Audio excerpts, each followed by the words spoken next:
listeners. Hi, guys. How you Fancy seeing you doing? here.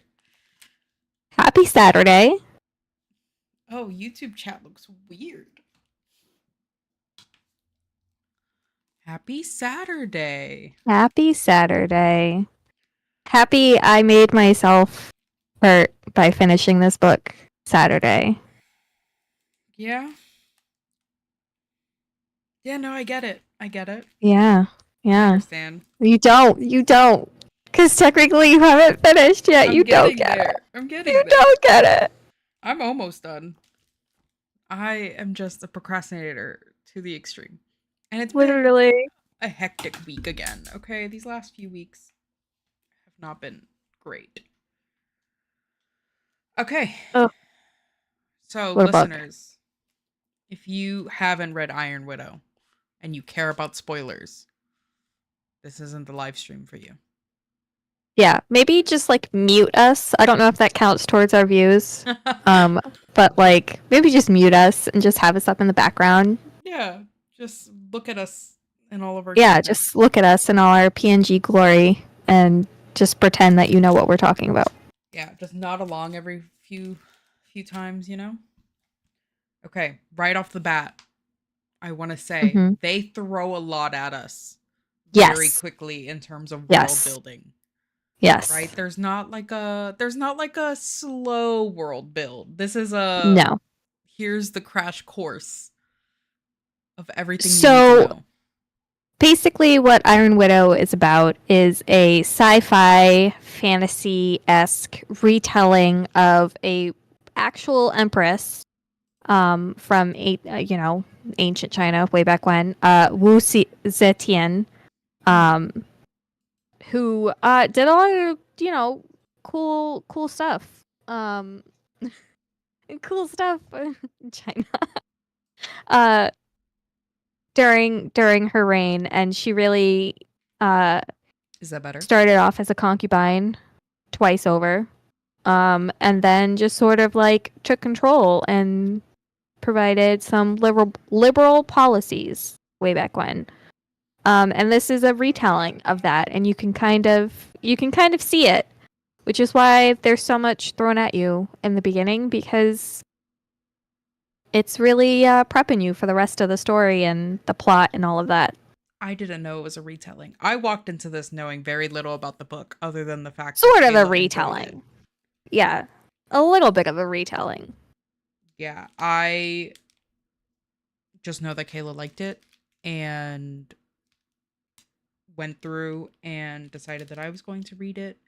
I have already made the decision to like it before even starting it because I bought the pretty versions from. Yeah. Oh yeah, that's right. I hate you. Yeah. Yeah. Illumicrate. Mm-hmm.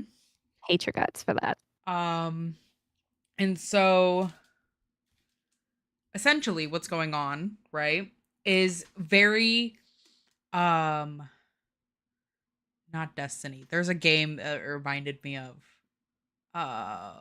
it's very much like Pacific Rim. Yeah, I was thinking there's a game, gosh, if Sapphic was around, she would know the game. With like mechs and Anthem? Nope. No. Is it PC only? Halo? The one that came before, I think, Apex in terms of their story. Anyways, unimportant, but they are magical entities that are Titanfall. Yes. Thank you. They are able to control their chi. That's how we say this, yeah? Yes. They're able to control their chi, and they're able to like go into these amazing forms, but there's a hierarchy within this army, so they're able to kind of rank how powerful somebody is, right? So they're first given a number based on how much chi they've Spirit got pressure. on a scale from 1 to a million, right? And right. The average, specifically for the women, is like 83, right? So they're already that hierarchy, but then they're also within, think of it as like a Mm-hmm. plane. So there's like a cockpit and then the actual pilot, right? Yeah. And the person in the cockpit is always meant to be the woman. It's very sexist It's a because it's, yin and yang, yeah, yin and yang sort of dynamic happening yeah. where the male pilots play yang and female pilots play yin. Hmm. And as these, what they're called concubines, go into the cockpit, there's always that warning or that chance, right, that they are not going to be able to survive it because they are going to kind of be overpowered by the pilot. Yes. And so we get, the book starts off, right? And you get the POV from the second highest ranking pilot, Pilot. and Yeah. he kind of gives us the basis of their POVs of, he doesn't bother to know anything about his concubines. He doesn't bother to pay attention to any of the memories. One of the things that he's good at is the fact that he's able to detach himself from the memories and the feelings of the people and husks that they are digging into. And then immediately gets moved on into chapter 1, which that title was crazy, first off. A butterfly that better not be my dead sister. Yeah, Yeah. I it was like, really, wait. the title, the chapter titles really give you a great idea on like what you're What the about to vibe is. experience in the Yeah. chapter. Yeah. Yeah. And so then we end up meeting our heroine, our you know, badass really, and Mm-hmm. two things become incredibly clear. One, she is the embodiment of like female rage, Correct. and two, she 100% is going to be a murderer by the end of this book. You Yes. know, she sets her goals very clear, right? She knows that her older sister was killed by the pilot, but outside of battle, which is the kicker, right? Because by that point everybody's kind of used to the idea of the concubines dying in battle as a result of kind of what they're doing. Mm-hmm. But her sister was murdered outside, Right. which means two things. One, the pilot is a bastard. Yes. Two, their family was not going to receive any money from it. Mm-hmm. And so she kind of goes in and she's immediately like, my goal is I'm going to enlist and I'm going to kill this pilot. Lo and Yep. behold, though, she has like a guy that she has been sort of seeing for a couple Eat years. shit. Yeah. Eat it.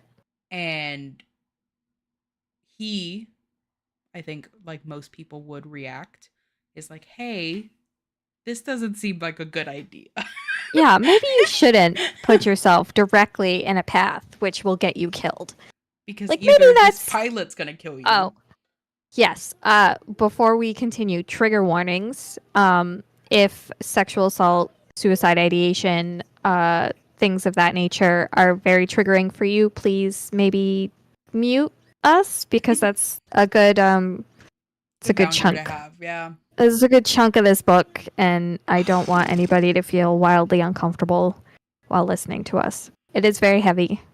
Yeah. Yeah, it is. Yeah, it's very Um, heavy. And you haven't even finished it. I haven't even finished it. And You haven't finished it. so as it progresses, right, she Mm-hmm. does enlist. He shows up. How do we say his name? Egypt? Asian? Asia. Asia shows Yeah. up I'm doing the and best I can with the mhm, pronunciations. mhm, and basically says to the family, "Hey, I'm super rich. Let her marry me." Yes. And she And she's says, "No. furious. Are you crazy? I have this plan and you just got in the way of it." She's so And mad. yeah, and so she goes into the army. She kisses him first, by the way. Yeah, you know, She lays a softens good the one blow a on little him bit. and then is like, okay, bye. I'm gonna go enlist. You got what you wanted. let me go now. Yeah. And so she goes in and she meets all of these other concubines in training. Mm-hmm. And one of them specifically has beef For and no is like, reason no reason. besides the fact That that her hairpin. Zietian's spirit pressure amount is higher hmm than hers. Like, it's And a jealousy thing. so she's got Zietian has a hairpin that she's planning on murdering this pilot with. She has created a hairpin Yeah. with a blade in it Mm-hmm. to stab this man with.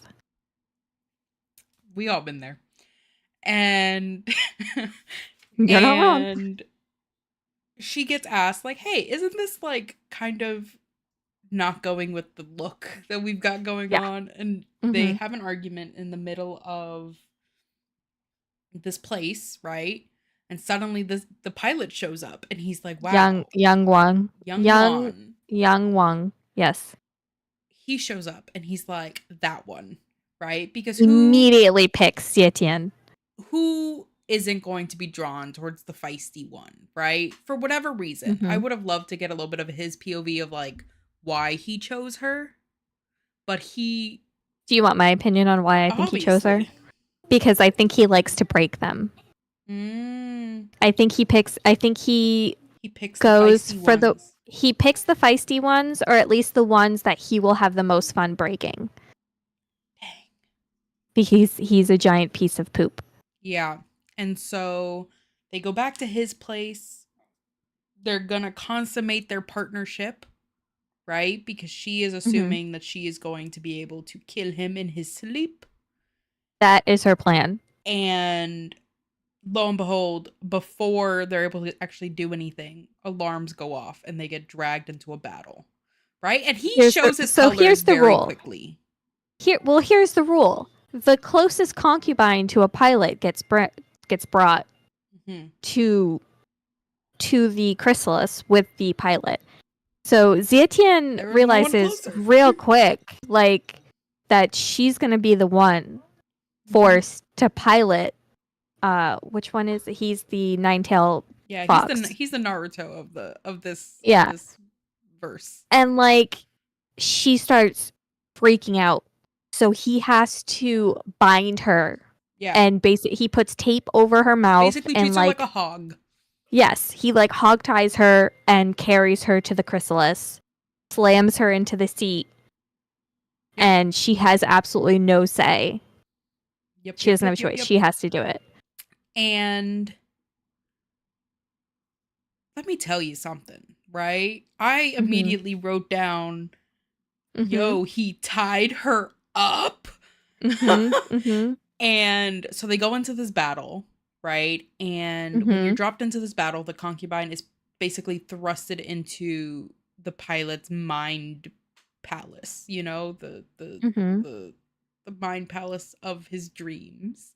And she starts running into all of the presumably the memories of the past concubines.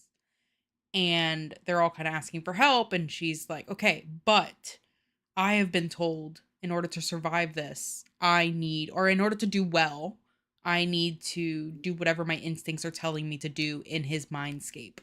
So her instincts are like, yes, go help the children. And then she went, Right. but everybody before me has died. So I'm not going to do what they're telling me to do.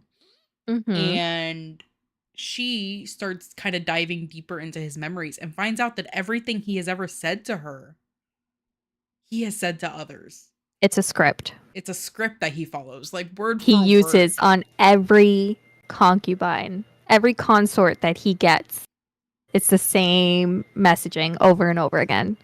And so you really just get on team he sucks very quickly. Yeah. Oh yeah. And it's funny because I almost thought that it was going to be like an enemies to lovers kind of thing before the script reveal, right? That's kind of where I think everybody goes of like, oh, maybe this will be fun. It's not fun. It's painful. She runs into him in his mind palace and he goes, oh, like you survived that. That's crazy. Then realizes, because he's also seen her mind, that she came with the It's a sole connection. purpose. It's a two-way connection. And so he goes, "Oh, but you're here to kill me." Yeah. And she don't even deny it. She immediately starts Nope. throwing hands, Yep. right? And very gruesomely like Murders stabs him. him, yeah, in the neck Mm-hmm. repeatedly. And you know what? I support women's wrongs. Yep. Correct. This, and I so just so everybody is aware, I need you all to understand. This isn't. If you've ever seen any videos by the author Jiren J Shao, she is not a hero in any capacity. She yeah, is a villain. She is a villain she wants everything protagonist. to burn. Yes, she does not care about herself enough to care if she lives or dies. She will barrel on headfirst into what she wants, and it does not matter, like, if she ends up dead or not. Mm-hmm. And, one thing that you find out is her grandmother smashed her feet to get her to have like small dainty feet, which is Feet binding, horrifying. terrible. Feet binding is terrible. And it leaves her in chronic pain. Her whole life since that moment has just been Painful. drenched Yeah. in pain. So she is so far gone past the point. She is so angry at the world that she does not care whether she lives or dies. She just wants her way to happen. Yep. And I think, And that is the theme throughout the entire book. I need you all to understand that. It's very important at no that point is are we clear. like, she's the good guy. She is not. She is not, but She's is trying also to fight a really bad system, but she does yes. not care who she brings down with her to bring She it is a down. product of her society. Yeah. And I'm just saying, with the current state of the United States, this book looking rough seems out more biographical than anything else. Okay. So we have the really cool scene that she murders Oh him. my god. Yes. She goes through this battle, fully Yes. controlling this thing basically by herself, Fox like by using herself. his energy, until he's dead, right? And then kind of having to like flounder and figure out how she's going to do that. When the battle is over, she comes out. People realize that he's dead, right? He carries him out. Yeah. And says, and I quote, "You've been living a dream for long enough. Welcome to your nightmare." And it is hands down probably one of my favorite scenes in the whole book, because all I can picture is Zietian carrying this dead man's body, dead boy's body, because like 19, they are yeah. at most like 19, 20. Like Yeah. Zietian is 18. Like these are late teens, early 20s. Because people. none of the They're pilots get past kids. 25. None of them get past 25 because over 25 you don't run the chrysalises that well, so you're just disposed of. Yep.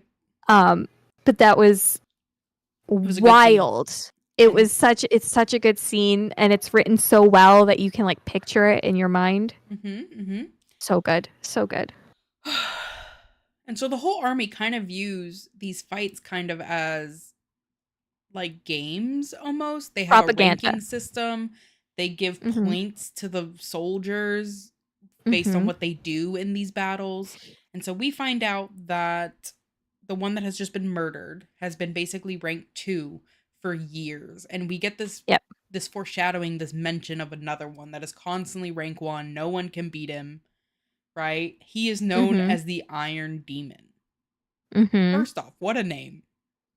That should have been the telltale sign that dude 1 was not going to make it past chapter 3. Right. Yeah. Because he's not given a cool name. This other guy is. Right? And so we end up kind of finding out that as a result, right, she is not the first person to do this. And so it goes to the sages, right? Basically the council. And they decide that she is going to become partnered up with the Iron Demon. And she will be known as an Iron Widow, by the way. Yeah. And so I actually wrote that because I went, where is it? Where is it? I'm connecting the dots. She will become an Iron Princess, but she wants to kill him, hence Iron Widow. And so we find out some of the things that happens, right? Is the fact that he was able to get this title. He is a murderer, he's a criminal, right? Because he Mm-hmm. murdered his entire family. More importantly, he murdered his father, which is Yes. very, very frowned Patricide. upon. Like, patricide, no bueno whatsoever. And murdered his father, murdered his two brothers, and we don't know why, right? So this is kind of just adding to the like scary story that is his existence before we really get to know him. And not to mention, when we get to know him, when we finally meet him, dude has a muzzle on.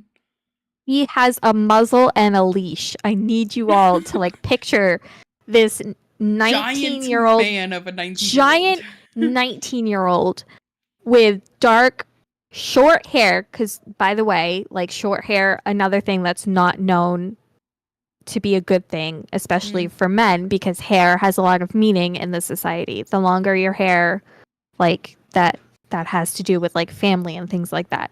Yep. Short, dark hair, and a muzzle And a leash. and a collar with a chain attached to it.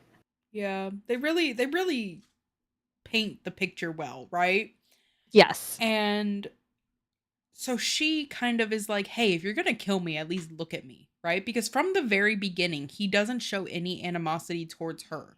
He is like He is routinely ambivalent. showing, yeah, he is routinely showing animosity towards the people around her, right? And then they go into this battle, Mm-hmm. and she is up to her same little tricks, she wants to kill him.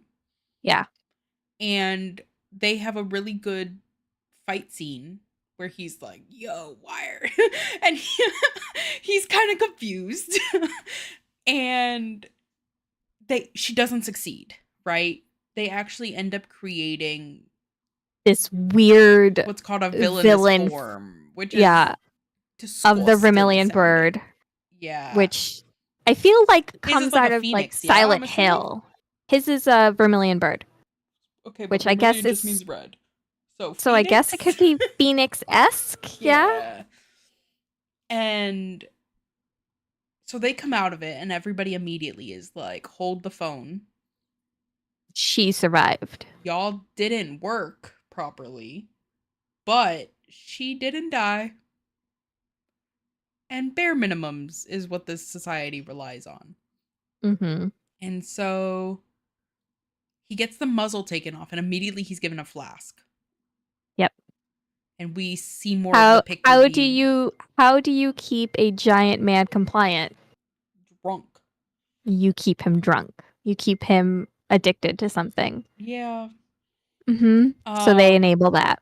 And so they just kept giving him alcohol. And we find out a little bit more about that as the story progresses. Correct. And then we find out that she is going to be his partner. They're going to treat him and her as husband and wife. She's going to live with him. Not with any romantic notions, but because they believe that she will be able to soothe him and he will be able to keep her in check. More so that he will keep her tame. Yeah. One thing that you pick up, especially as the book continues, but mostly like in this first part, is that she is a threat. She's feral. To the strategists, to the generals, to the sages. Like, she cannot be contained. She will not be contained. She will not play the dutiful partner. From 2008. Yes, she will do whatever it takes to upend this patriarchal BS of a society. Yep. And so they're like, "Oh, we'll give her to the Iron Demon, and it'll be fine." Like, either he'll kill her eventually. Yes. Or he'll break her. He'll get her in line. Yeah. Exactly. Because everyone views him as jokes on them. This like monster. Yes. Right? And so we get back to his cell, right? Which is like living quarters. We're not gonna blow past the fact where like she literally puts, again, suicide ideation. If that makes you uncomfortable, please mute us. But she literally puts herself with a muzzle of a gun right up to her forehead and it's like, go ahead and shoot me. Yeah, because she And gets they rid can't of do that anything threat. about it. Yeah, Yeah. she and what's really interesting about her throughout this book is that she's feral, she's unhinged, but she's incredibly smart for the things that she like the resources she has been given throughout her life. She Mm-hmm. very quickly assesses every single situation. She's like, they want me to fear death so that they can hold that over me. I'm going to show them that I don't fear it. Yep. There's a scene later on where they want to use shame, and she's like, why am I going to feel ashamed of this? Yep. She is routinely able to dismantle whatever they were planning on using against her, which I find really interesting. And so what's really fun, and this is something I only just thought of because I just recently read one of the quotes from Mm-hmm. him, is when he realizes that she lived, because when he gets out of when he gets out of the chrysalis, right? He doesn't even bother to look because he's assuming Yeah. that she's just another dead body, right? And And she's she like, says like, surprise, surprise. Shadi. And he's like, wait. And he goes to get near her, right? And then obviously they're not able to have any sort of conversations or anything like that.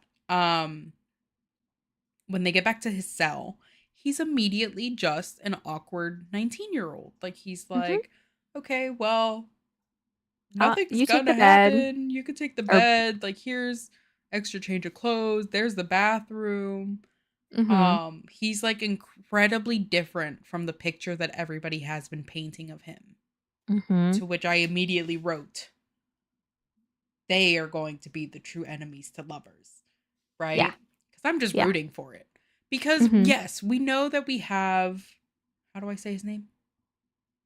Oh, Asian. Ijin. Asia. Ija. We know that we have him. We know that he is meant to be a love interest for her. And I'm not denouncing him, Mm-hmm. but she brings an We get the best interest. of both worlds in this book. Yeah, Let me tell you. she brings an interesting little twist to it because it being a YA, you don't expect it to get very Y choosy and get very poly in vibes, right? Mm-hmm. I wasn't expecting it. So when I started seeing the pages start blooming, Yeah. I was like, Yeah. "Oh, this is cool."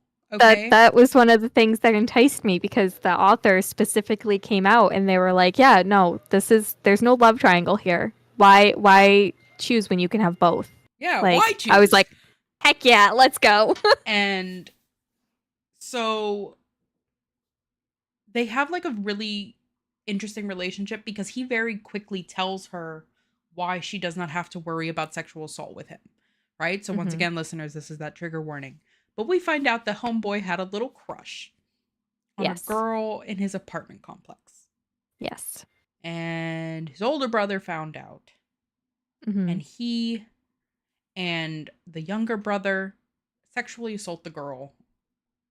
And Iron Demon, before he's Iron Demon, Yeah, shaman. comes home, finds them, slaughters his brothers, Yep. you know, Tells the girl to which leave. as one does. Father comes home and he knows that he kind of has to like that in that situation. It's one of those things of like dad was coming at him with a cleaver, right? Did the dad have a right to come at him with a cleaver because he doesn't know the situation that happened? Like he just Mhm. knows that his two Well, two of he's his sons are, also half Rongdi, yeah, which is like how do I put this delicately? more of It's like like a it's yeah, so it's like they're viewed as lesser. yes. And suddenly the two sons who were not part Rondi have been murdered, right? So the dad draws conclusions very quickly, comes at him with a cleaver, he murders the Mhm. dad. This is why Mhm. he gets sent to prison, right? I'm not Mhm. saying I vouch or understand murder, but they're making it seem like he did it out of cold blood. Right. They're making it seem like he woke up one day and decided, I'm going to throw away my entire life I to kill love my entire and family. and then he goes, "So no, I would never rape anyone. That is something done by cowards of the highest degree and I am not one of them."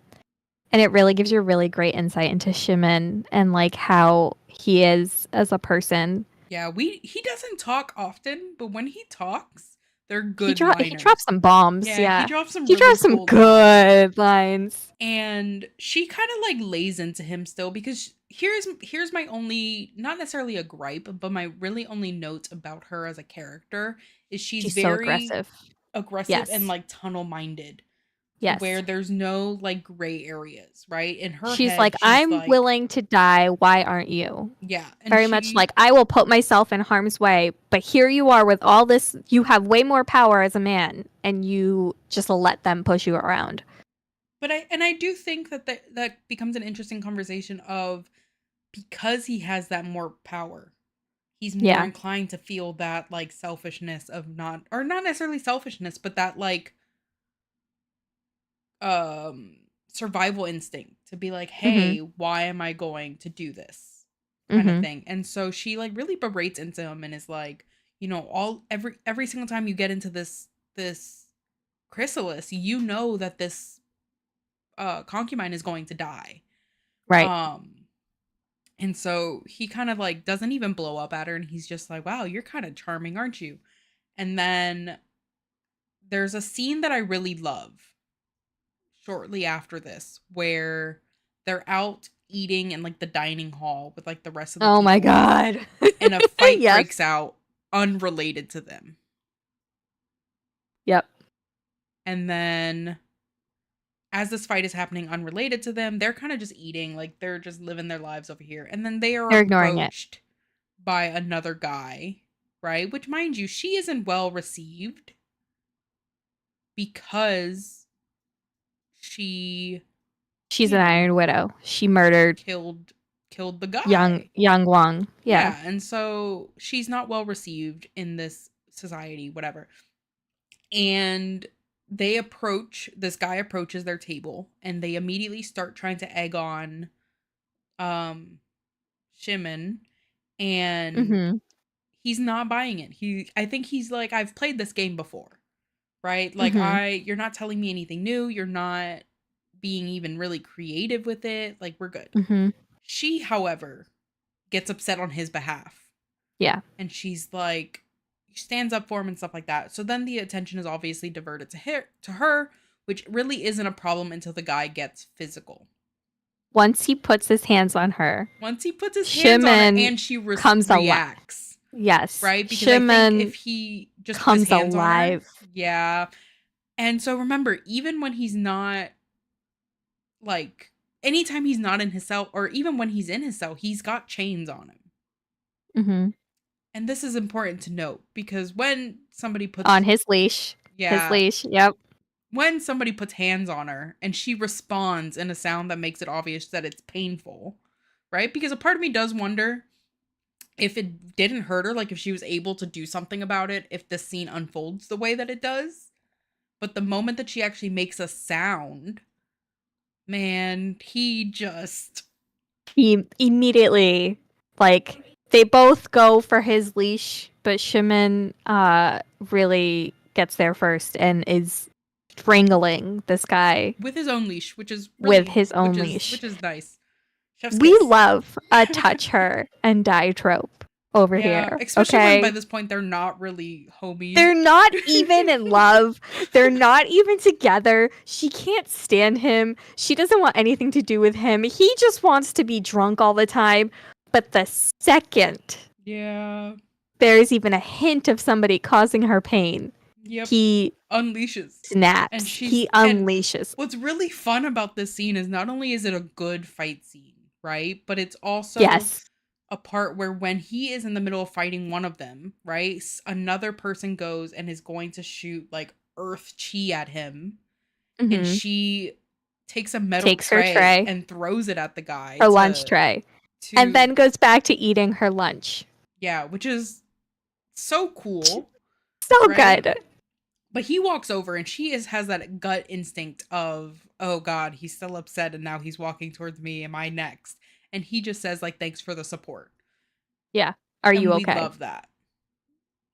And he then apologizes and is like, I think I just made our lives a lot harder.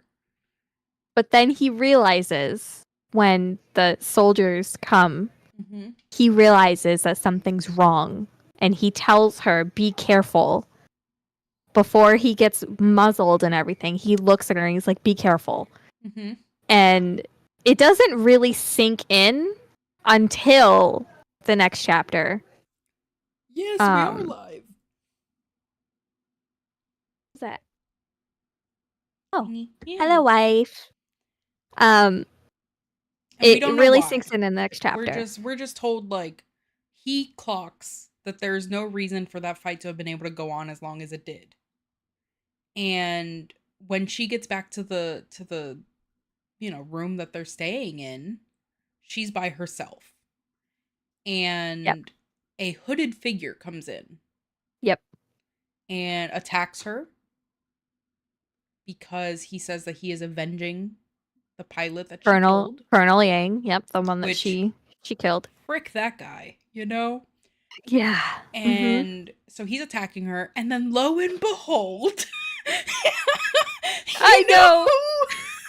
you know who Isha. shows up, and that's so Isha shows really up really confusing to me. and immediately puts himself in the middle of harm's way to keep her safe.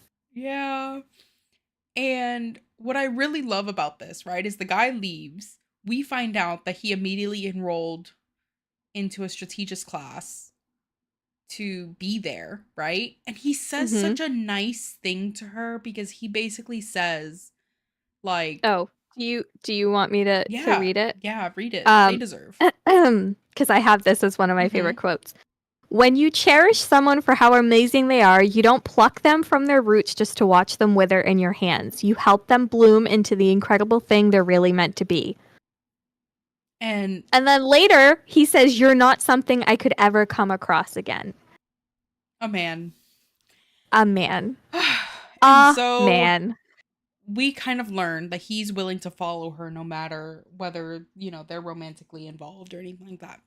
And so he stays with her. And then the next day, Shimon comes back, right? And he's grumpy because he's been in solitary confinement, right? He's Mm-hmm. grumpy, but he only really gets bad once again because she has been hurt. Yes. And he immediately lights up again and is like, I'm going to kill him. And I believe him. Yeah. And uh, it's good.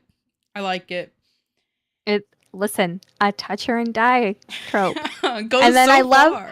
that eventually it becomes a touch them and die. Yeah. And it's just from all aspects. Like it does not And what is kind of funny, because once again, you're not used to books, or I'm not used to books not having love triangles, right? And so Mm-hmm. the next day, when Yija comes in, Mm-hmm. and they kind of try to spin it of like, oh, this guy just happened to be coming around and he actually saved her, so be nice to him, stuff like that. He ends up making it to where they're all going to live together because they are going to get Shimon's alcohol situation taken care of. Yes.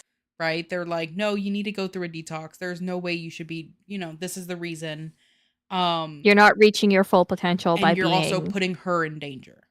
Right? yes. Like they make a really good argument, and they argue to his side of like, hey, this is your closest chance to have that, perfect match.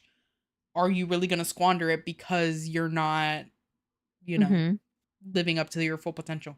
And his chi is supposed to be like 10,000 or whatever by that point of their knowledge, right? And so he's Mm-hmm. like, that's really just willpower. So you have like 10,000 reasons that you can do this.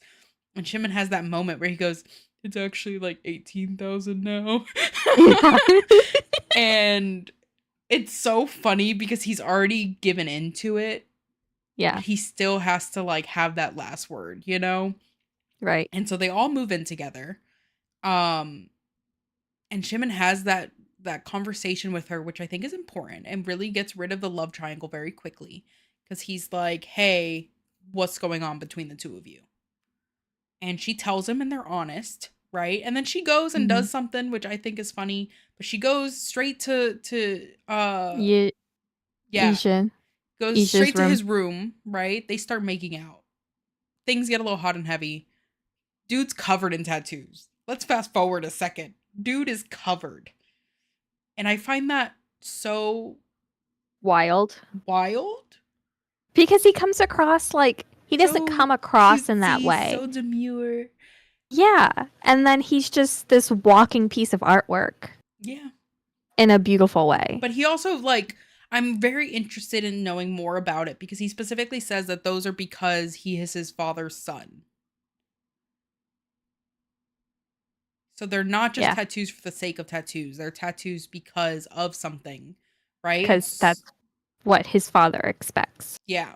And so it had very, like, when I read it, I was very much thinking like Yakuza type Which, connections. not far off, Not far I off. think, from the truth. They've got something going on. Um but he very seamlessly fits into this like trio because Shimon doesn't really hesitate in looking towards him for that guidance and leaning on him when he needs him and stuff like that. To the Mm-hmm. point where I was really worried for a good hot minute that it was gonna actually be Iron Widow. It was gonna actually be um Shimon and Isha? yeah, I thought it was gonna be like, oh, they're gay. They're two queers, and she is not gonna end up with either one of them. And then because you're never used to things not being love triangles, especially Right. in You're used popular to the media. female protagonist having to choose. Yeah. And so And Jiren Shao was like, nah, we're not doing Porque that in no this book. las dos. ¿Por qué no las dos? Such a good And question.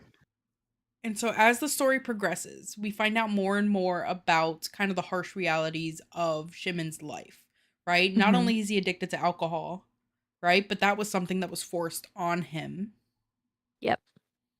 because they needed a way to make him Pliant. pliant. And he's like, okay, this wasn't what I wanted. I'm surprised that he doesn't do more Mm-hmm. to really mess up things.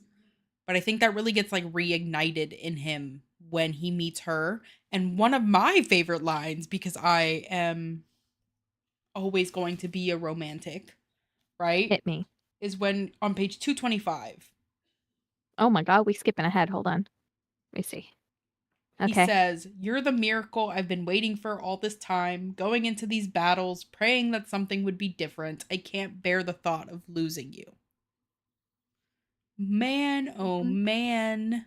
Mm-hmm. Because that quote happens when they're in the middle of kind of figuring out that they can work together in this chrysalis, right? But Yes. it's kind of by like seesawing. Like sometimes he's in control, sometimes she's in control. They're kind of Mm-hmm. doing it that way. There was a really cool part where she says, like, I'm gonna trust that he's got it handled. I'm gonna deal with this thing. And that was kind of Yes. cool because it shows that they're slowly starting to work through that, right? Mm-hmm. The trio starts trioing though, Yes. because she and him are kind of going on like a it's not going to go well mission, and they want to Yeah. destroy the So watchtower. basically, one of the strategists, I believe it's the strategist or Mhm. general or something like that, um, has it out for Shaman, Yep.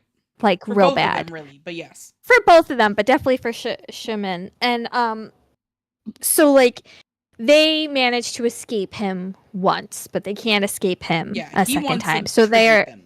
he wants them tributed, which is essentially sacrificed. Yeah. So they are forced to go into battle despite not having Not the being time to recharged and recharge and Mhm. rest up, right? So there's this great amazing scene where she it's not amazing, but it is also amazing. She gets shot. Sorry. They literally shoot This her. really amazing scene. So homegirl gets shot. She gets shot And that's when he drops the "You're the miracle I've been waiting for" line, Mm-hmm. which like leads to them like they're trying to fight, right? And he comes off like he's giving up. Mm-hmm. And she cups his cheeks and she tells him to fight no matter how much it hurts because this is not how we deserve to die. And she kisses him. It's important to And know. she gives him a smoochie. They're forced into the cockpit of the Vermilion Bird With with people soldiers yeah. in the cockpit pointing guns at their heads. You know, That just like an average no, day. it's so interesting how this works because you know the author's written this villain protagonist, right? Like she makes a lot of decisions that are not great ones. They're not Mm-hmm. decisions that a hero would make. But on the flip side, There's you have even eviler villains. yes, you have the actual antagonist of this book, the government, the army, doing horrible, awful things in return. So it's kind of like you want to root for Zetian because She's the she's going up better against of yeah. yeah, it's literally the lesser of two evils, right? When you think about it. This is what we mean when we say we want the lesser of two evils, because she, while she is a murderer, she also has the right idea, and that, women shouldn't be subjected to this BS. So it's like, this is the lesser of two evils, Yep. not whatever we've got going on in the States right now. So they end up in a fight. And it becomes painfully obvious both to Zetian and Shimin that they are not going to get the help that they need from the other chrysalises. So they are going to be forced to fight the Hunduns essentially on their own. And they manage to sort of get through it.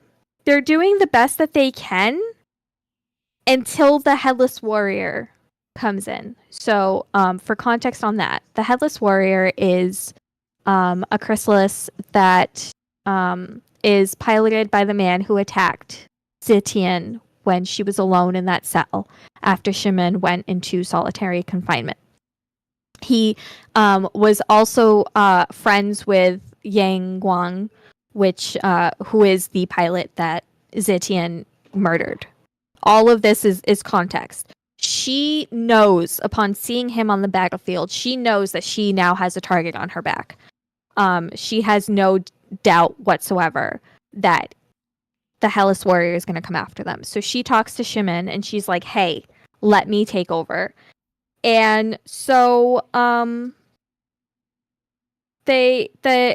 so she does. Shimin lets her, right? And she is battling the Headless Warrior. And she hesitates at one point because she realizes, again, that there is a concubine in that sea. And so while she could kill the Headless Warrior, I don't remember the pilot's name off the top of my head. While she could kill him, by doing so, she would ultimately also sign the death warrant of this concubine. She hesitates. And in her hesitation, it allows the Headless Warrior to be able to stand up and fight back. And in that moment, Shimin realizes that that is the man who attacked her and hurt her. Now, again, echoing back to the lunchroom scene, right? A very much a touch her and die moment. This happens again, but on an even bigger scale because they are piloting the bird, the Vermilion Bird, the chrysalis. And she tries to stop him from going after the Hellas Warrior, but his fury is astounding, and like she cannot. She tries to stop him, and it's not until she yells, "Haven't you killed enough girls?" before he realizes what he's doing. And it comes to this really like interesting stalemate between the two of them, because they both want the Headless Warrior pilot dead, but they don't want to kill another concubine. And that's when they turn into the villainous form of the bird. And then she does something absolutely obscene. she is pulling chi from the Headless Warrior, from the pilot specifically, by ripping, basically ripping one of the legs off of the chrysalis. So, there is a chance when these pilots and the concubines are in the chrysalises that they could feel the pain, like chi, like pain from the chi being damaged, right? Like being attacked. So that is what she does. And she specifically does it to pull his chi and his chi only.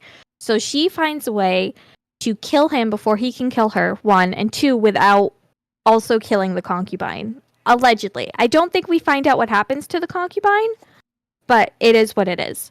Using that chi, she manages to get they both manage to get the Vermilion Bird back to the Great Wall, back to the Watchtower, because she's angry, she's furious, so is Shimin, and they're just going to come right at it and wreck it.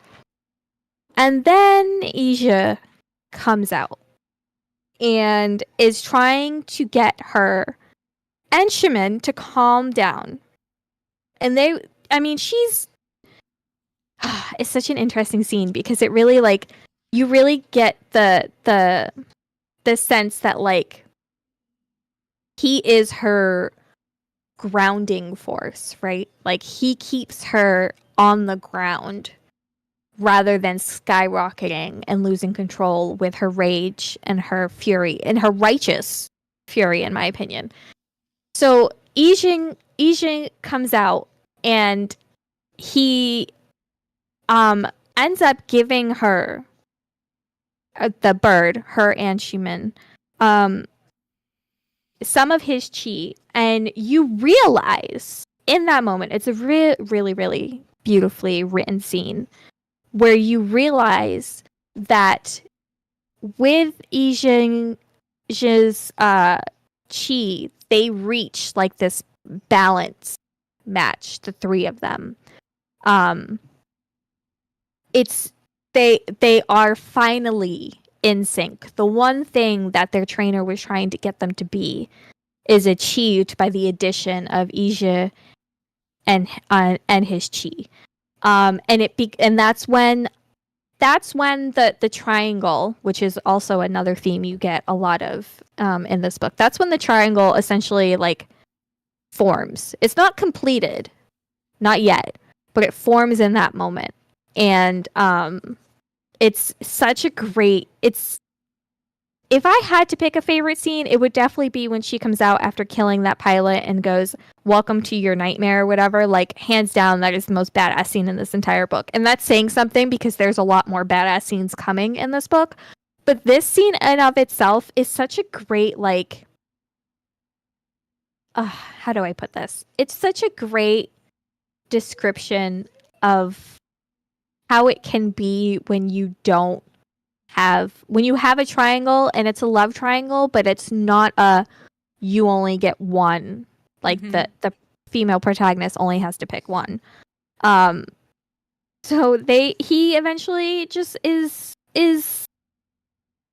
brought into the Vermilion Bird, and that's they managed to get they managed to finish the fight, and that is the end of part 2. Basically, is the triangle being formed between the three of them, and now you're going to get an idea, and then in part 3 and part 4 what that looks like with regards to piloting the chrysalis, and also what that looks like with the army and how they present themselves, because Zetian and Shimin can't let everybody else know exactly that Ija is part of the triad, like, that he's part of their relationship, because that's dangerous. That's not something, listen, they don't want women to have any sort of power. They certainly don't want a woman who is as dangerous as Zitian to be seen out and about with more than one partner. It looks like cheating, and that's not great. Even though to her and to Asia, it's not cheating. To society, again, this patriarchal society, it looks bad. So then we get into part 3, which you see Zetian healing from her bullet wound, because throughout all of that happened, she had still been shot. Like, she still needed medical attention to heal from that wound. And when she wakes up, right? Because she loses consciousness between the bullet wound and using all her chi. So when she finally comes to, she sees Ija and Shimon asleep on stools backed against the wall, leaning on each other. Ija lies in the groove of Shimon's shoulder while Shimon rests his head over Ija's. Their hands are laced together, clasping where their legs are touching. And it's so... I would love, and I don't know if this is out there, but I would absolutely love and adore like a little like blurb of what they were going through while Zetian was unconscious. Okay. My biggest complaint about this book is we don't get to see enough between Ija and Shimon, which in a way makes sense because, you know, this book is about Zetian, but I would love to see more between the two boys and see like how that develops, because we do see like as Shima is you know, going through alcohol withdrawal and everything, he mistakes Ija for the last consort that he had, who died unfortunately, like his one true match that he found, and everything was great and grand until, you know, they're battling and he, you know, uses so much of her chi that she dies. So I think that plays a bit of a role into why Shimon and Ija kind of connect, because the latter looks so much like that girl, but I want more. Like, I want more. But basically, like, what they spend time doing is figuring out their next steps. Zetian decides that the only way forward, the only way that they can get power, is money and attention. And Ija's father, I don't remember, Gao Chu, is a media mogul. He controls one of the you know, media thingies. And so Zitian's decided, let's go to your dad. Let's ask daddy for some help. And she knows ultimately that this is not the best way forward, but it's the only way forward. She needs to find a way to make it so that it's difficult for her enemies and Shimon's enemies in the army and the sages and the strategists to want to kill them. They need to be popular. They don't need to be loved. They don't need to be liked, but they need to be popular. Which kind of, you know, it's very similar almost to the path that Peeta and Katniss go in the Hunger Games, right? Like, Peeta and Katniss at the end of the first book, they are dual victors, right? They because they know that the district, you know, whatever, they need one victor, and instead they get two, and so they spend the next book like hyping up their quote love and relationship and all of that, and you get that perfect "and what about the baby" scene from Peeta, right? Like, it's that same sort of idea, except, you know, Zitian wants it done basically on her terms, and she knows the only one who's going to do that is Ija's father. Sorry to babble about that, but it's very important that you understand this is the dynamic that they're in, right? So they go and they meet his dad, and she has a conversation with him alone after they sign the contract. Like she after that um he sends the men away basically so he can talk to her by himself, and really like calls her out for how things have gone between her and Shimin and her and Ija, because like he knows that her and his son have had something going on between them, but in public she's being seen with Shimin, and they're being, you know, touted as this balanced match, the Iron Demon and the Iron Widow, like all of this. And he gets upset because he finds out that she has not yet had sex with at all, but with either of these men. So he is just like, you're doing terrible things. Like you are being like, it just makes this all so much worse. Like you're leading these boys on, right? That BS patriarchy misogynistic explanation, which is infuriating. So he's eventually like, okay, well, here's what's gonna happen. In order for us to trust each other, you're gonna strip naked and you're gonna read the contract on camera. And this is for him to ensure that he has some leverage over her. Like, and she knows this. She goes into this eyes wide open about it. And at first she balks because she's like, that's shameful. Like, I can't, you know, I've been told all my life that, like, making that choice, making that decision, you know, dirtying myself like that. And then she's like, why do I have to care? Like, why should I be ashamed of that? Like, there's nothing to be ashamed of. So she does so. And thankfully, we don't have to sit there and read about this happening and what happens during that. We are left to sort of like just assume that it's just a basic video, you know, that he actually means what he says and he doesn't ogle her. He doesn't become inappropriate with her. And I choose to believe that that's true, because had he, that would have come out 100%. Like, that would have come out sooner rather than later.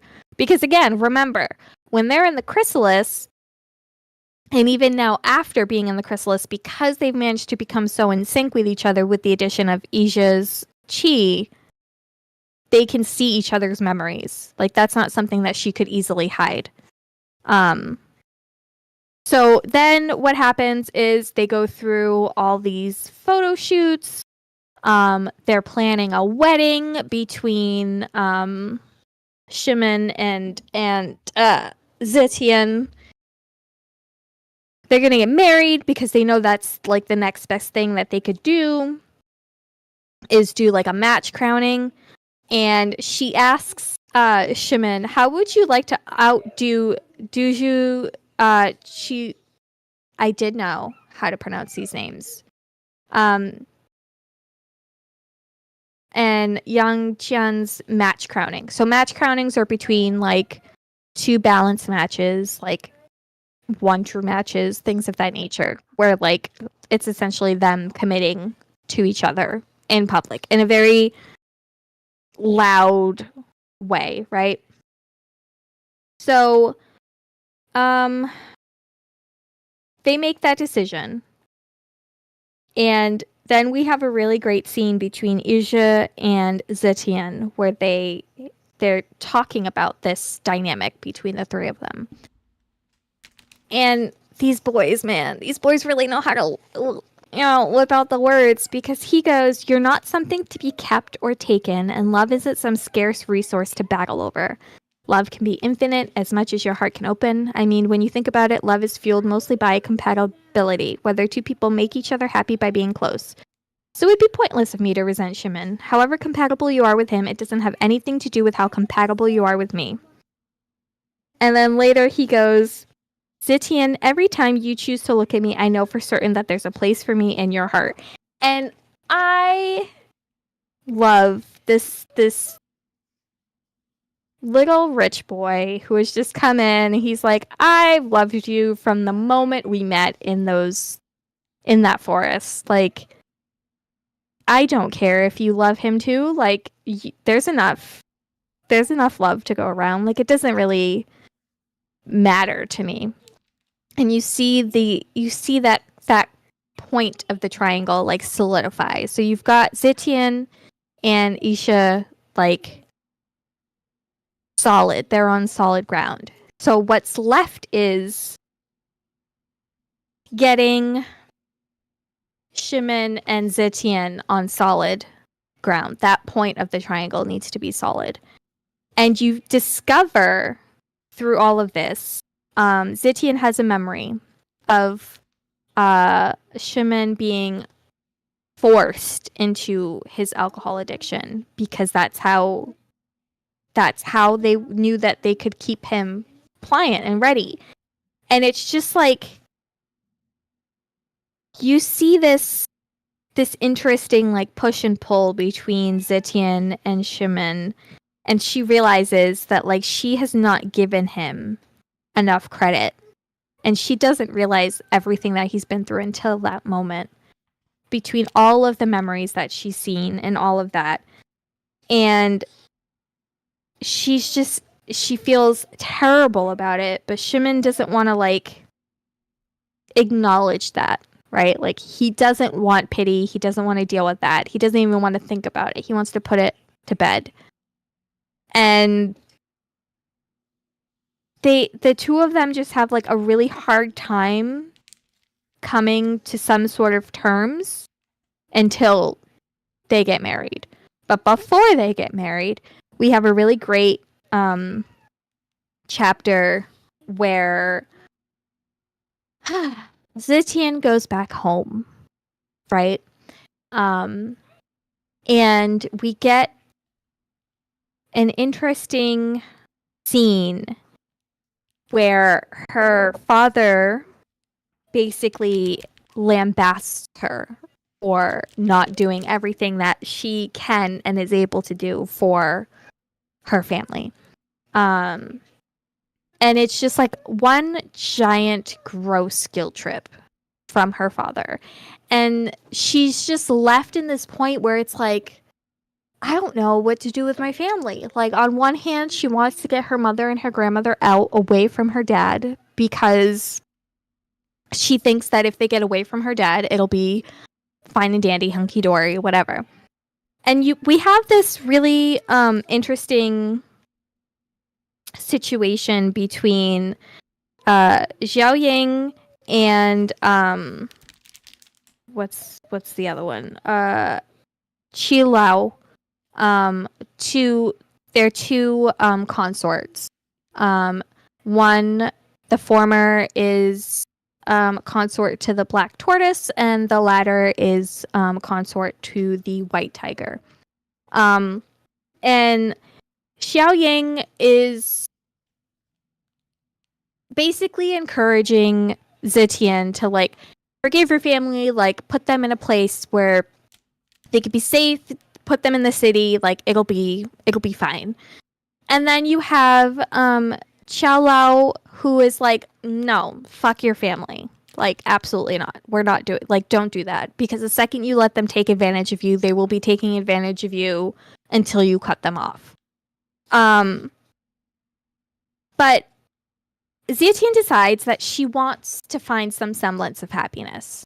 So she gets Isha's father to bring her family to the city, to his estate, so that they'll be safe. Very important to keep that in mind. Where are you at, Steph? I don't want to go too far. I don't want to spoil you. 39. Okay, good. So then we get to, the reason why I'm doing all this talking is so that Steph can catch up in reading. I need you all to know. Feel free to get loud and obnoxious about what you're reading, so I can Voice pinpoint kissed. it. The voice kiss, yeah. Voice kissed. Yeah. And I loved it because at the end, Shimon looks at her and is like guilty for a second, and then she just makes a triangle with her fingers. Finger. Yep. That Yep. was funny. Anyways. So we get to Shimon's and Zitian's match crowning, which is basically their wedding. And it's just this very opulent, outrageous affair. It is just like out there. Like there's so many people there. There's a lot of guests. It's so rich and like obnoxious almost. Like it's that wedding that you go to and you're like, oh my god, I can't believe they spent all this money on this stuff. Like how tacky. But like you don't say that out loud because you recognize that it's a social event of the season. And so you just go and you eat your chicken and rice and you just live your best life and dance on the dance floor all night. When inside you're like, this is so tacky.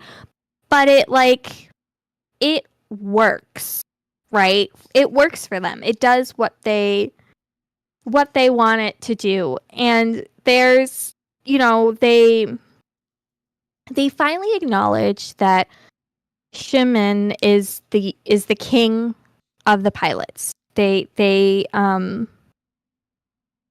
number one spot has been his, and they finally acknowledge it at the match crowning. And you get this really cute scene between Zitian and Sima, who, like, he's crying, and she's like, are you crying? And he's just like, listen, I remember when we got him, like, when we took him out of prison, and it took him 6 days to get him to even say anything. And then Sima Yi is like, all right, go. Like, it's your turn. Like, get out there. And she milks her moment in the spotlight. I need you all to understand. She really, like, milks this for everything. And they just, like, they have this really sweet sort of moment between the two of them. And it's sort of tarnished because she sees their enemies.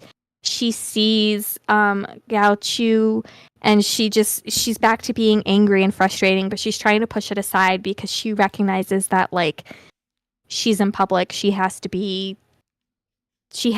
maintain that public image of hers. And then finally we get to the chapter where they where Shimon and Zetian have their, like, wedding night, so to speak. And, like, we finally get that point in the triangle that gets solidified. And you're over there laughing. I want to know about what. But anyway, no. At you, it's fine. Don't laugh at me. And then there's, she recognizes that what he's trying to do is he's trying to hope that she'll fall asleep and then he won't have to, like, consummate the marriage or anything like that. And so she's just sitting there, which I also waiting think for he him. Also didn't necessarily want to not consummate it, but he didn't want to have to reject her. He didn't want to have to reject her. He didn't want to have to deal with her feelings or be rejected or anything. He just wanted to be left alone. This poor boy. Context for everybody. He has been through so much, right? Like, he's never been accepted because he's half Rongdi. And it's such a cute scene because when he comes out of the bathroom, he stops because he sees her sitting there. And she's like, I couldn't get to the bedroom. Like, could you carry me? She is milking the injury that she has. Okay, she's using that because she knows he won't say no because he is a gentleman. So he carries her to the bed. And he's like, all right, I'm gonna go to sleep on the couch. She's like, hold on. There's room enough on this bed for the both of us. And he's like, what are you doing? And she's like, seducing you, I guess. And he's just taken completely aback. He has no idea because to him, she's with Ija, right? And then there's this we think that only the boys are poetic, and then Zitian drops this beautiful little what like a little monologue. I don't pity you, you dork, because of course it can't be a monologue without Zetian teasing somebody. I cherish you. I cherish who you've managed to be despite the world telling you over and over that you're wrong. You may have some undeniably monstrous parts inside you, but that's okay. I have them too. No matter what anyone says, I'm proud to call you my co-pilot, Iron Demon, which is... He immediately kisses her after. Uh-huh. Is he just... She's just basically like, I accept you for who you are. I know who you are. I know what you've been through. And I accept that and appreciate that about you. And so he kisses her, and they have this he jokingly calls her charming lady, because as we remember when they first met, she wasn't very charming. And then at the end of the chapter, in her inner monologue, Zetian says, to have kept choosing to wake up every day and face what life has dealt him, he is the strongest person I can imagine. Despite the endless horrors that we've both been through, I really am grateful that we survived to meet each other. So she's at this point where she's like, okay, I'm married to Shimon. We're going to do the best that we can. I can love him and I can love Ija, and that's it. So we've got 2 points of the triangle. Solid, ready to go, right? And then we got to get to, the boys. But we'll get there, because before that happens, Zitian has another dream, specifically about when Shimon and Wende are together, his one true match, and what happens after that, and when she passes away. And she wakes up, and Zitian wakes up, and she's so frustrated, and she's upset because it's just so disturbing for her every time to have to lay her head down and have dreams like this that are not dreams. They really happened. And you find out that he's been dreaming about walking on daggers because, again, her feet have been bound. So he is aware of the pain that she feels every time she walks. And he compares it to walking on daggers. And he says, it feels like a nightmare, but I think it's just your life. And it's like, he knows what it's so good because they both have to understand what each other is going through without, like, either of them having to talk about it. Ooh, Steph got to a good part. I can see her face. Ooh, she got to a good part. I can see her face. What page? 349? Hold on. Oh my god. Okay. Oh my god, she's already making a face and she's not even at that part yet. 349? Oh, yeah. We'll get there. Keep reading.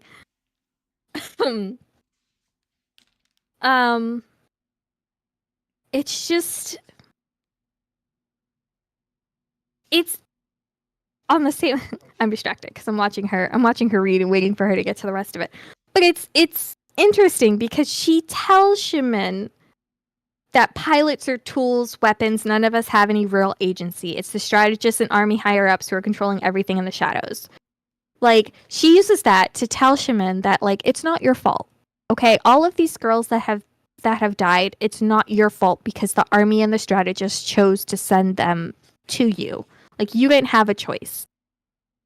So then she takes this time outside of the wall and the watchtowers because she knows once they go back the next day, she won't be able to be so open and honest. And she starts questioning, like, girls have lower spirit pressures, but they can be sensed more acutely. Right? And she's like, I don't understand why that is. Like, how is that possible? If it's different from a boy's, like that, in such a fundamental way, like, how is that possible? And they both come to the realization that the chrysalises are rigged. They have to be rigged. That's what they think. That technically speaking, there is a way that is suppressing the concubines' chi, the girls' chi. And they're like, and Zitian, first of all, not they, Zitian is like, okay, we've got to get these answers. We need to find out. And Shimon's like, they're never going to tell us. Like, nobody's ever going to admit it to us. She's like, unless we make them. And she recognizes that because they've agreed that the army has agreed to do a counterattack, which has never happened before, that Shimon and Zitian as Iron Demon and Iron Widow, respectively, as pilots of the Vermilion Bird, are in a very, very, very beneficial position. They could, according to Zitian, they could do anything that they wanted because they are still needed to pilot the bird, right? So they come up with this plan, and in the next chapter, That Kind of Guy, That Kind of Girl, which is a very interesting chapter title for the record, you discover that An Lushan, the strategist that has had it out for Shimon and Zitian and is trying to have them tributed, they have taken him hostage, right? And they are torturing him with boiling water. They're waterboarding him with alcohol. That's very important because An Lushan was the one who got Shimon addicted to the alcohol. That was all him. So they are torturing him to get him to talk about what ways it's rigged against the girls. It's the one question they keep asking. And he doesn't talk until they make him think that they have his son somewhere. They don't. Spoiler alert, they don't. Apparently, there are lines for Zitian, and one of those is not tormenting a child, which, kudos, great, that's awesome. Because we have seen that the strategists, the army, society in of itself has no problem torturing kids because that's what they've been doing by sacrificing these girls. So seeing that Zitian doesn't cross that line is, a little bit nice. So finally, An Lushan admits that the yin seat has less active input, more passive input. What that means is active input is spirit pressure and neural signals from the spine. Passive input is just chi flow. So it's very, very important that you understand. A girl's spirit pressure is actively being dampened in a chrysalis. And so they have been put at a disadvantage. Any girl with high spirit pressure, like Zitian, has been put at a disadvantage this entire time. The reason all of these girls are dying... You get over there, my love? Every time these girls... Okay. Every time these girls are being put in these yin seats, they are essentially being led to death. And, we knew this, right? But we didn't know to the extent of what the army was capable of doing. And now we know that they are willingly sacrificing these girls because they want the pilots to come back. And why do they want the pilots to come back? Because, again, misogyny. They can't get eager pilots if they're afraid of their partners. AKA, if the boys fear for their lives, then they won't willingly enlist. And it's just... It's this really... It's one part validating, almost in a way. An Lushan admitting all of this in a way, on camera, for the record, in a way that we as the readers can understand. But also it's very, very sad and a little bittersweet because it's just why can't the girls catch a break? And, parallel with the current state of the world, it's really, really, we've seen it, time and time again, misogyny always steps in and wins. Racism and misogyny hand in hand, coming in and wrecking good things.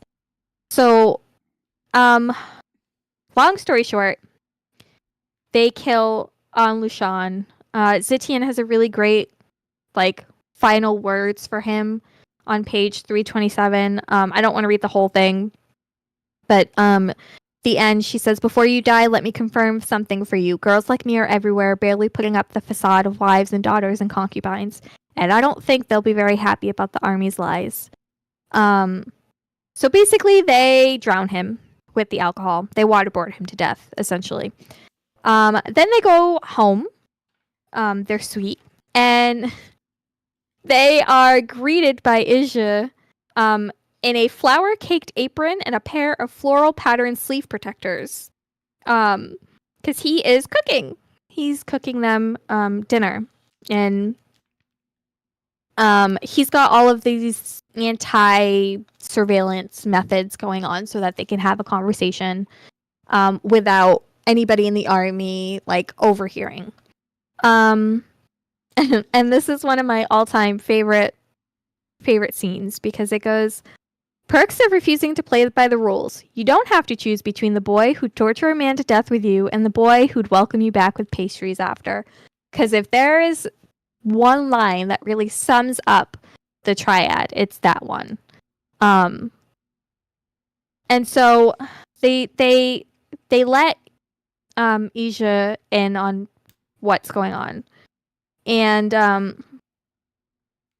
then they have like this really great moment between Shimin and Ija, where they finally sort of just kiss. They finally smoochy, okay? And Shimin is like very, again, really nervous, really anxious about it because like he's still not sure that Zitian is really accepting of all this until she goes ahead and she makes the triangle with her fingers and nods her head. And they sort of find like this perfect moment in such a dark time. It's the night before the counterattack. They just discovered that the army and the strategists have been technically, like technologically speaking, making it so that the girls are less likely to survive because they can't have powerful girls as pilots, as consorts, because then they won't be able to enlist more boys. So their plan is to broadcast the truth to the world after the counterattack.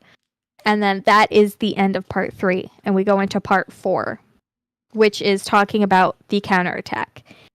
And it's really, really interesting to get Zitian's inner monologue and all of this, because I think in the beginning of part 4, she comes off very, very naive. For somebody who's so clever and so brilliant about these things, she comes off so naive, thinking that once the truth is out there, the pilots and the concubines and the consorts and all of them will be on her side. And it's one thing I made a note of somewhere in this part was that Zitian forgets that power and money have such a hold on everybody in this society. Power especially. Like, why do you think the army and the strategists have done what they've done? Because they want to remain in power. Why do they want to remain in power? Because by remaining in power, they can dictate how everything is going. And they can't do that if they, win this war, really. Like, who benefits the most from being in this war? The army, the strategists, the politicians, the people in positions of power. So they're traveling to the Kunlun Mountains where the Hundans are. It's where they live. And on their way, they run into a nomad. And we find the nomads are the ones who are hoping to find a flower pox cure for Emperor General Qingzhen,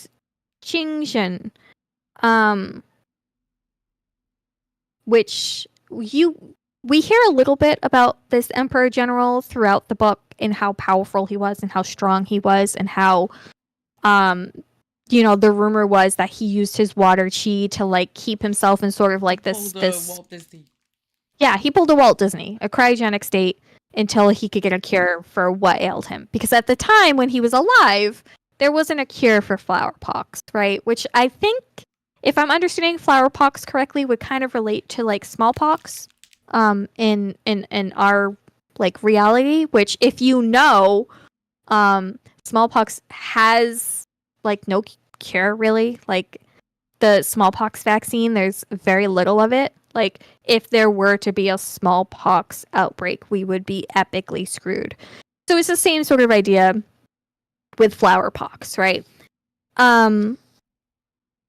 So they move on from the nomad because there's nothing that can be done about that. Yet, anyway. But it's filed away because it's important. They come across an emperor class, basically, Hundun. And this thing is powerful, right? As they're going up the mountains, they're encountering this fog and this mist. And what they don't understand is, as they're countering this fog and this mist, it's actually spirit metal. And essentially, this Emperor Hundun is like a spider, right? And the fog and the mist is actually spirit metal that is like a web. And it grabs all the chrysalises and kind of like, almost cocoons them and like pulls them in. Like, and an interesting thing is you hear a voice, or Zitian hears a voice. Humans, scourge of the universe, get out, leave us alone. And this, dear listeners, is where the actual plot starts coming in. Yes, I said that correctly. The actual plot comes towards the end of the book, where we get a picture into who it is that they're fighting and what they're fighting for. Okay? So they manage to fight back. But this whole time, you're getting like little clips of like, leave us alone. The Emperor class Hundun is speaking out, and all of this other stuff. And the Vermilion Bird goes in, right? And they pour everything that they have, all of the chi that they have left, to go after the metal type Hundun. Because again, as you know, fire is stronger against metal. If you have a physical copy of the book, in the front of the book, if you're lucky enough, there is a little chart that tells you the type advantages between the different elements. Okay. And in the corner of their eye, the Vermilion Bird sees the black tortoise in its heroic form. So the black tortoise is Zhao Ying, and her pilot, I don't remember his name. While the Vermilion Bird manages to subdue and essentially destroy this Emperor class Hundun, the tortoise comes in and rips one of their wings off. And this is where I made the note that Zitian forgot about how paramount money and power are in this society. Because she thought everybody was going to just get in line, and she forgot that that's not always the case. Like, there's always going to be people who are supporting the oppressors, always, in the hopes that they will achieve power or money or whatever.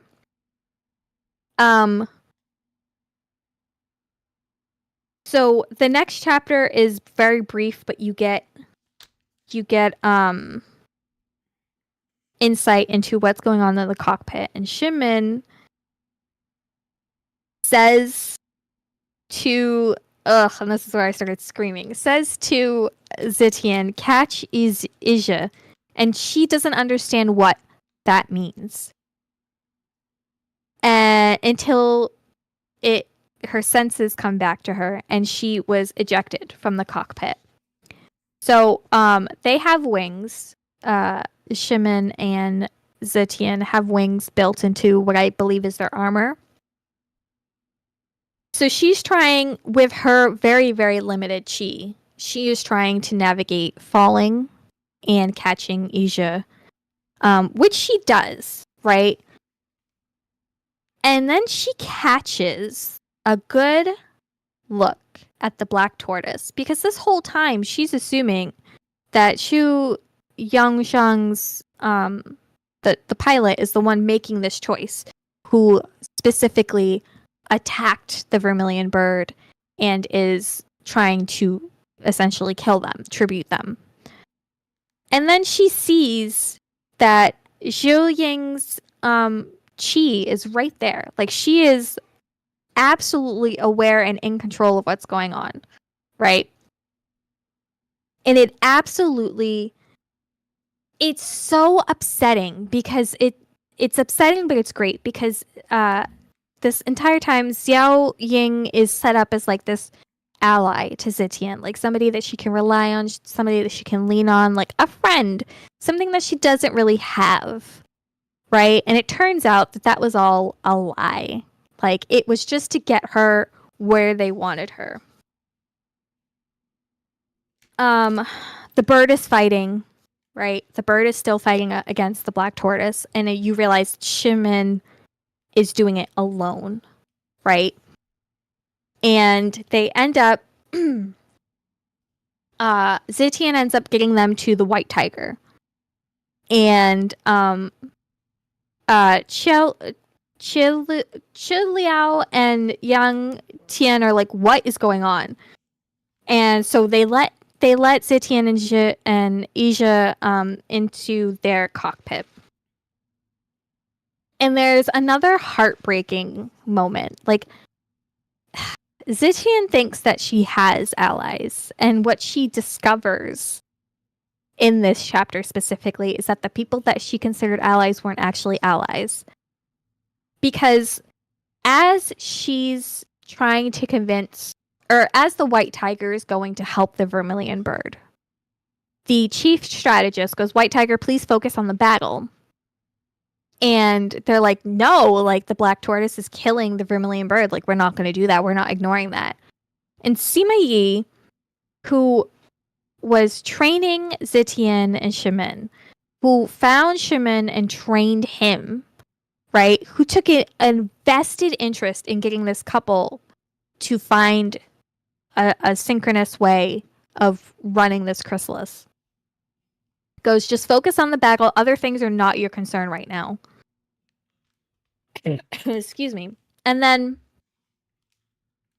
that's when Zitian realizes, and I think that's ultimately when she makes the decision that she makes that leads to the ending of this book. She realizes that she doesn't, what she has is Ija and Shimon. She doesn't really have anybody else to rely on. And one of them is currently fighting for his life. And at the end of it, Shimon's heart rate drops to 0. And it's just, Zitian is having the hardest time dealing with this, right? Like, she wants to, like, crumble in herself.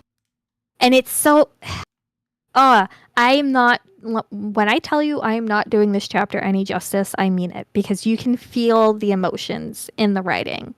And she starts to feel dismayed and despair and guilty, and then she like comes out of it real quick. She's like, "No, there's still more that we can do." Who can she? Yeah, okay. What can she do? She needs another chrysalis. She can't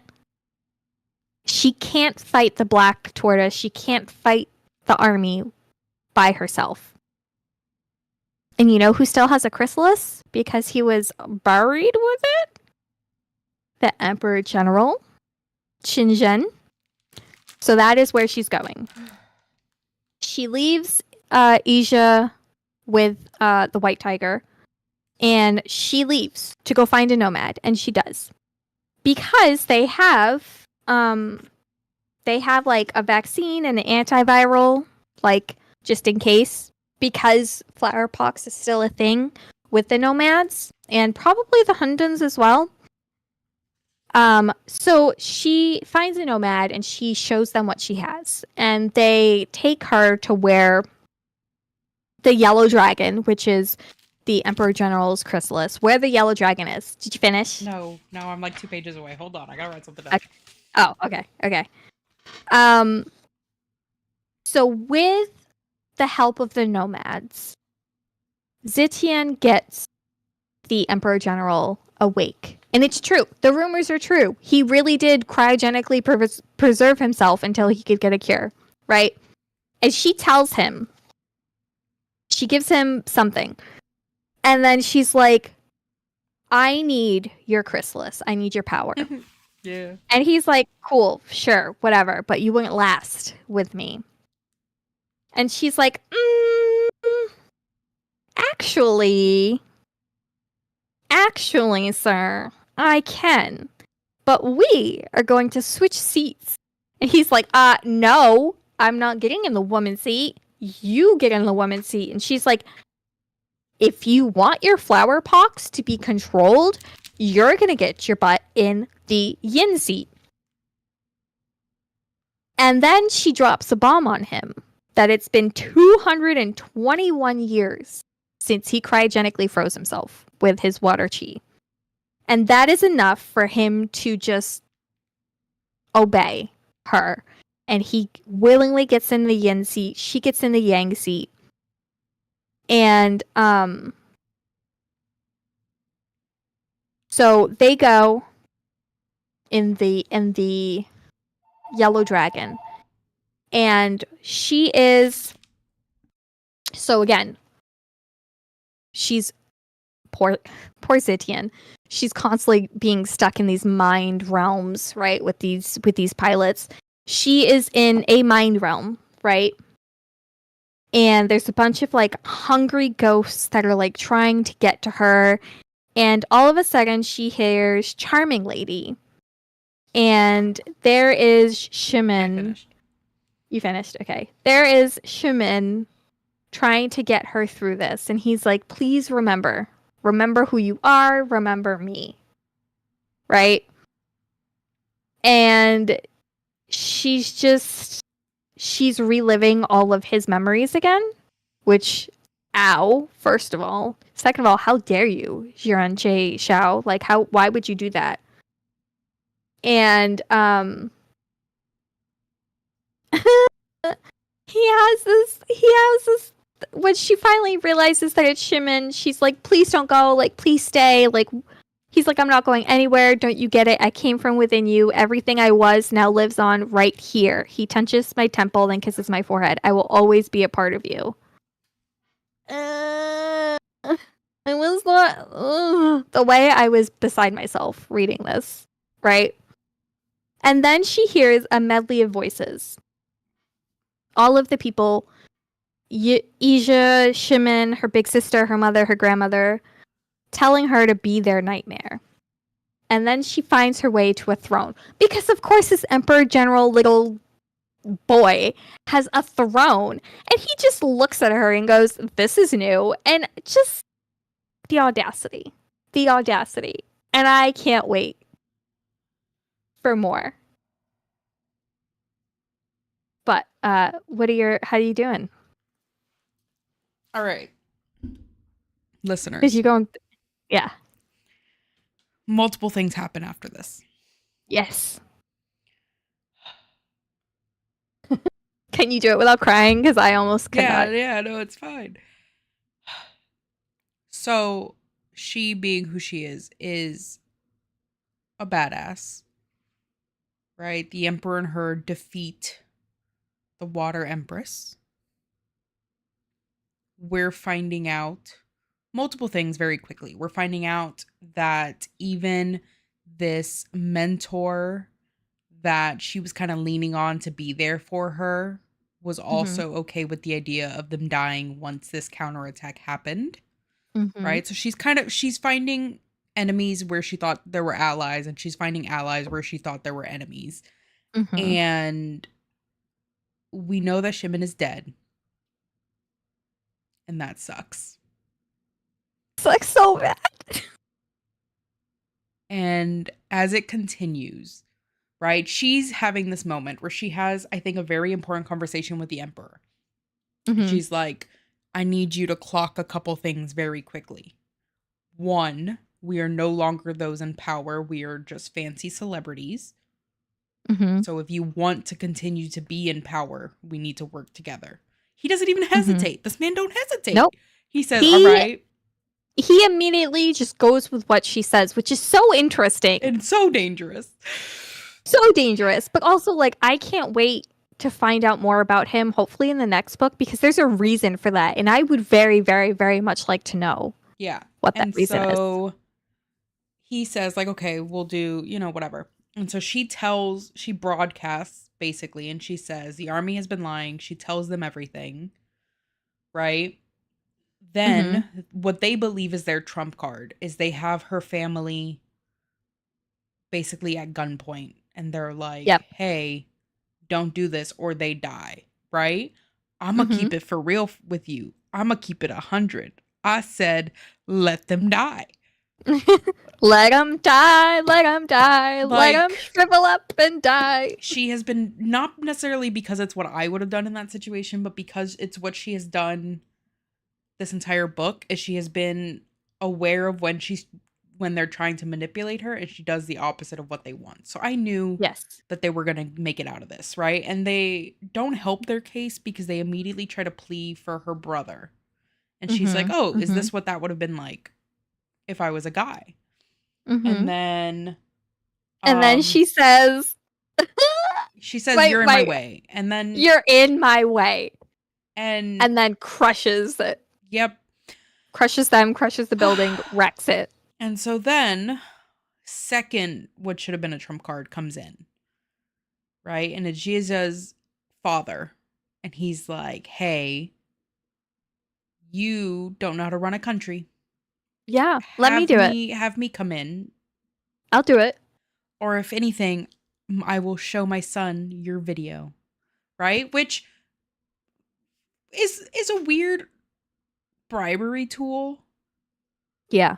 because, and like, not to be that person, right? But Revenge porn is your not even just your that, but trump like card. revenge porn to the person that she has slept with. Yeah. What would he be seeing other than the fact that she is being coerced into doing this, you know? Right. Right. And so Jesus says, like, let me go talk to him. And she's like, no, it's not what you think. And he goes, let me go talk to him. And I'm Mhm. like, no, Mhm. she can't lose both. You know, Mhm. like, Mhm. I was like, there's no way. Dude summons Prince Zuko level lightning Chi. Yeah, he uses his chi and to deliver a blast and and kills his kills own father. and takes over his father's empire. And says, "I believe you" to her, Yep. which is most important, okay? Yep. Most Yep. important. Yep. Yep. Yep. Yep. And And then there's this really cute, funny little scene where he's like, "I guess I just what did he say? I just inherited 1.4 billion yuan." And yeah. then immediately after, he's like, "Hold on, how has inflation been? Is that still a lot of money?" Yeah, And the it's just like emperor this. says that because he's like, I don't know if that's as much as Is it that sounds still a like. lot of money as it was? Like, it's just this cute little, like, Yeah. funny, lighthearted moment. My favorite conversation happens right after that because they're flying over, right? And Oh Zethian's yeah, like, so much for that cabin in the woods. And he says, fuck the cabin. Let's rule the world. yes, And I yes. think it's perfect because he's the softer of the triad, right? But as of But right now, he he has has lost some Shimon. steel to him. Yeah. Yeah. And he's like, they killed Shimon Mhm. for no reason other than their greed, Mhm. right? Okay. Then the kicker. right? These last Hmm. 100 pages of this book never stop kicking. They don't pull punches. Yeah, you think everything's all fine and dandy, Like you okay? think like I cool, we're hope just going y'all against the read government. epilogues because if you don't read epilogues and you go to Heavenly Tyrant after reading Iron Widow, you are going to be so freaking lost. But like not even just that, but you walk into this thinking like, "Oh, it's going to be another sci-fi dystopian where they're taking over the government." I get that. I've signed up for that before, right? But we find out that the humans are the actual invaders. Yeah, they're the colonizers. That's not their planet. That's not their planet. And so they've just been going through telling all these soldiers that these Hunden have been showing up to kill all of them. That is why they have to fight to protect their land. Mm-hmm. And it's Mm-hmm. not their land. And she gets a message and it says, if you continue with your drastic actions, you will give us of the heavenly court no choice but to intervene. However, we recognize your power, so here is our offer. If you do our bidding, as the sages did, we have ways to bring back what you've lost. But if you defy us or reveal the truth, you will lose everything. And then we see him in a tank. We see Shimon in a tank. Shimon in a tank. Yep. They turned him into a test tube baby. And that's how the story And that's how ends. it ends. And we don't get a sequel for like another month. For another month. But you know what? That's okay. But I can handle a month. It's still a 5-star read for me. Yeah, no, I that was told good. Steph. I told Steph this yesterday. I'll tell y'all, dear listeners. I was really scared that I was gonna reread this, and like I wasn't gonna love it as much as I did the first time. That I was just gonna find all these other little things that were just gonna like wreck me and just like ruin this book for me. No, no. I love it. I love it more than I did the first time. Yeah, I I really love it enjoyed more. it. I like that you never, because it's not a normal like hero POV, you never really Mm-hmm. know what's going to happen. Yeah. You know, like when it came to her family, like I wanted her to end them. Yeah. You didn't know if she was going to because her mother and her grandmother were still there. Yeah, and then she was like, She's like, you know what? Screw them. Screw all of this. I'm done. yeah. And it's just the embodiment of that like female rage that I really It appreciate. feels. It's very cathartic to read right now. I read this in 2023, right? I read it last year. Reading it again now in November of 2024 after the election and everything that we've gone through this year, like it feels so much more poignant. Yep. And it feels so much more relatable and it's terrifying. Yeah, and so I really enjoyed this one. Um I think for the next book, right? Because I don't know if it's going to be a duology or if it's going to be a series. Do they I don't remember if they I don't know Because if they said. I'm hoping. Here's some things I'm hoping for. Yeah, One, what do you want in the next book? Shimon, obviously, Yeah, duh. right? Like I think that it should be a no-brainer, right? But everything is up in the air. I don't know what I can and cannot trust, Hmm. right? I think if we get Shimon, he's going to have amnesia. Amnesia. Okay. I just think that there's some foreshadowing with the fact that he says like remember who you are, remember me. Hmm. Or it goes the opposite and he is fully conscious in that tube and that would suck more. That would definitely suck more. Um, That would hurt real. I'm so glad that they've already written the second book because I really hope they don't come across this and hear that. I'm like, yeah, right? And be like, wait, that's a great idea. yeah. Um, she killed the tortoise, right? That's where we were. I She like believe crushed its she. head I and said believe that she crushed its head. yeah, and she said You she already saw killed like my real family. Yeah. yeah, and there was like thin lines of blood. Yeah. I'm assuming that they're both dead. I Hmm. yeah, I mean, I think they played stupid games, won stupid prizes, Yeah. and I don't sympathize with them. I sympathize I with their do not feel. kids who no longer have parents, I. but I mean, like I guess. But do we even know like if the kids are where they say they were? Yeah, I How have do no we idea. Are know? those even their Like, kids? are they even the exactly, precisely? Um, and I want her to have a confrontation with her mentor. Like, Sumei? I want her to just like sock him in the face. I wonder if is he even still alive? Do we know if they're because she did attack? We don't know who's alive We don't know anymore. who the hell is alive and who's dead at this point. Yeah. We're gonna Um, find out with the rest of y'all. I I I want want to the know more about the emperor Emperor I want the General. emperor to be on our side. I'm wondering What if if it this becomes is a gonna. square? That's what I was thinking. What if it becomes more of a square than a triad, And I think that'd be funny. a quad? I think that'd be great. I think that'd be cool. I'm down. I'm all Um, right with it. Like, yeah, I don't know if I want it to be one more book or more. You know? I Like kind of want more. the plot feels too big for it to be finished in just another book Hmm. But I want because more than just like I want a series about the Emperor General. I want to know what he was going through. okay. Like Well, I want it all, she wants it okay? all. I She's want Sharpay, everything. okay? Yes. Um yeah, I think this is a great read. I'm not usually super into like heavy sci-fi, so this was fun. Mhm. I don't read a lot of sci-fi, I also don't read a lot of sci-fi. but I like it because it didn't get to a point. Some sci-fi gets a little pretentious in It didn't get that way. yeah, and so some sci-fi gets really pretentious in like you need to understand these bases of X, Y, and science Z. or Yeah. whatever in order to understand how this is possible. And they I think do it in a way that's like, "Oh, I can follow what's going on." Yeah. And so Yeah. that was really fun. I It's think just such a I don't know. I think Zitian is such a great she's fun. I think she's one of my favorite protagonists that I've She's ever fun because read. she's not bound by this idea of being good. She just hates everybody. And I, She's this fiery little ball of anger, it's and relatable. I relate. And I relate I so think hard. not knowing what she's going to do is really fun. Is it stressful? Yes. Am I going to be really Mhm. nervous when I read that second book? Yeah. Mhm.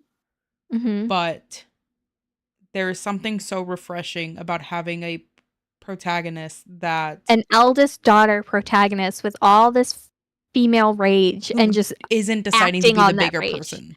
You Yes. know, Yes. I think hashtag that's what don't always be the bigger person.